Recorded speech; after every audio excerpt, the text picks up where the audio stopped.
notre système, respectueux des possédants, de la propriété privée et de l'exploitation. Le FN n'a rien contre le patronat, rien contre ses dividendes, ses profits, rien contre les bas salaires qu'il impose. Pour Marine Le Pen, ce ne sont pas les capitalistes, la concurrence et la course à l'accumulation qui sont responsables de la crise. Ce sont les étrangers, des travailleurs comme nous tous ici, qu'elle accuse de causer le chômage et la misère. Le Pen est une démagogue qui adapte son discours à ses besoins électoraux.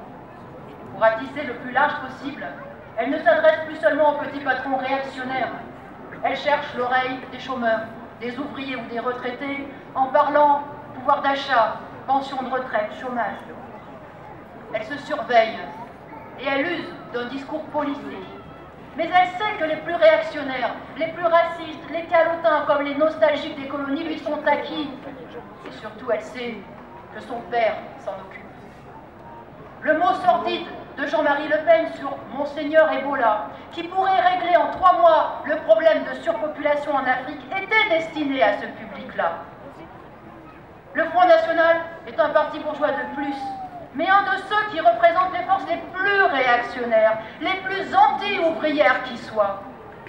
Le Pen père, le fondateur du Front National, est un ancien parachutiste et tortionnaire de la guerre d'Algérie, un fervent de l'OAS.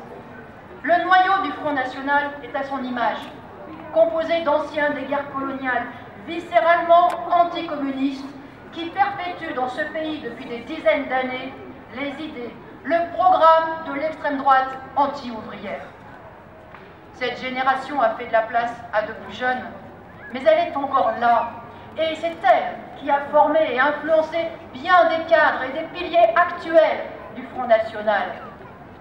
Et qu'il y ait au FN des militants du genre de cette candidate qui avait étalé sa haine raciste en comparant Taubira à une guenon est dans l'ordre des choses, car l'exemple au Front National vient d'en haut.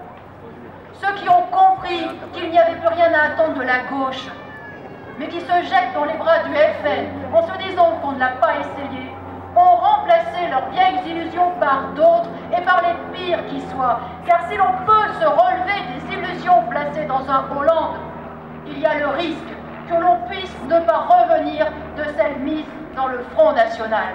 Le Front National est